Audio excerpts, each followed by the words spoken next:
In this video, I'm going to explain the difference between AliExpress dropshipping and high-ticket dropshipping.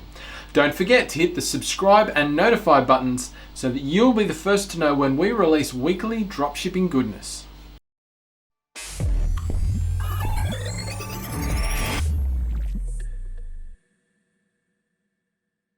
Firstly, what's the difference between the two?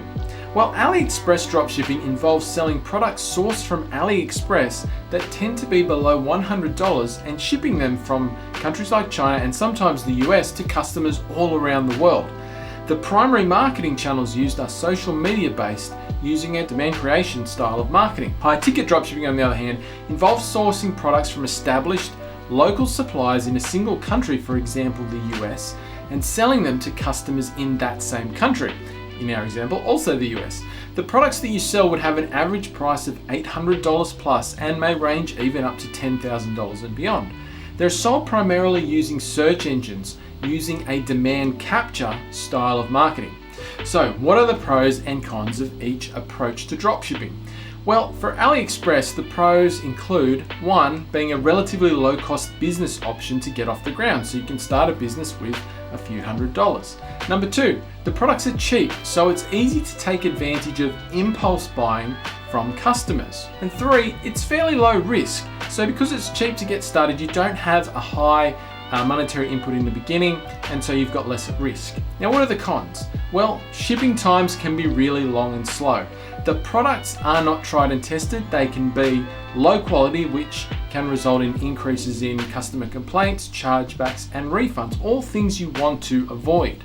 Number 3, you have a low profit per order in dollar terms, which means you need to make a ton of sales to make a decent profit.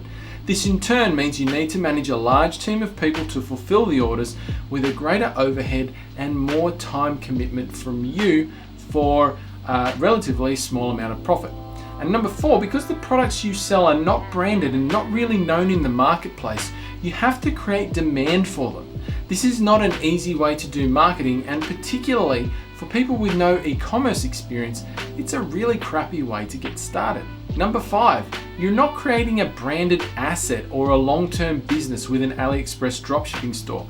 The constant search for winning products means that your store can burn out at any time, and it's not an investment opportunity that a lot of people are looking for. Now, number 6, there's an over-reliance on social advertising in places like Facebook to generate traffic for your business.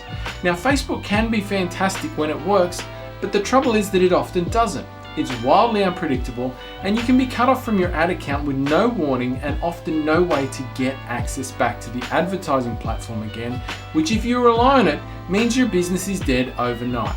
Now, let's contrast this with high-ticket dropshipping.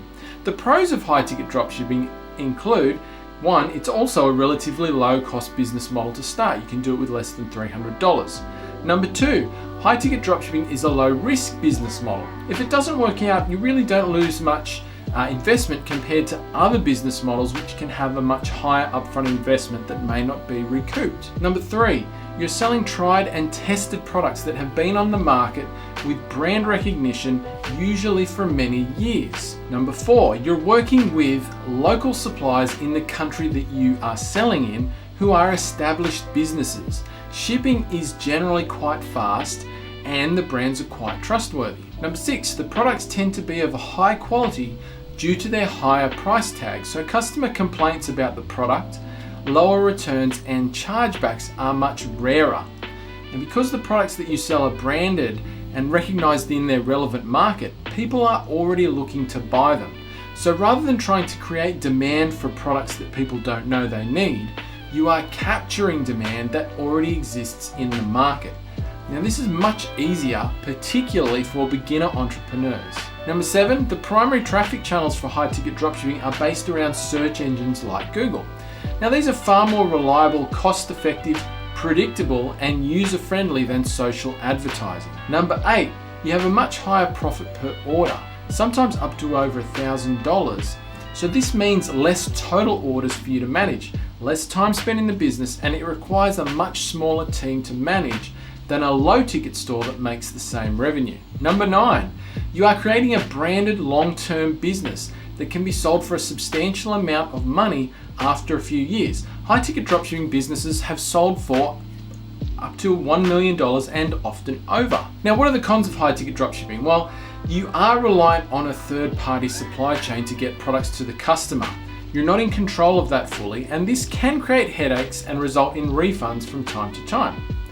Number two, you're reliant on products that are produced and managed by another company that you don't have a lot of influence over, at least in the beginning.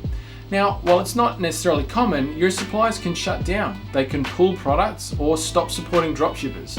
Now, there are ways to ensure that this doesn't have a great effect on your business if it happens, but it definitely is a headache if it does happen. Those are the pros and cons of both. I want to give you just a quick example that highlights my favorite difference between the two. On a high ticket dropshipping business, it's possible for me to make one sale and have a net profit after I've paid all the costs associated with the sale of $1,000. Now that's in my pocket. On a low ticket site, where I might be selling $50 products with $10 net profit per order after all costs are paid, I would have to make and fulfill 100 orders just to put the same amount of money in my pocket. Now sure, those orders might be a little easier to make, although honestly, not always. Sometimes it's just about the same level of difficulty to make a low ticket as a high ticket sale, but that might be because the price is lower.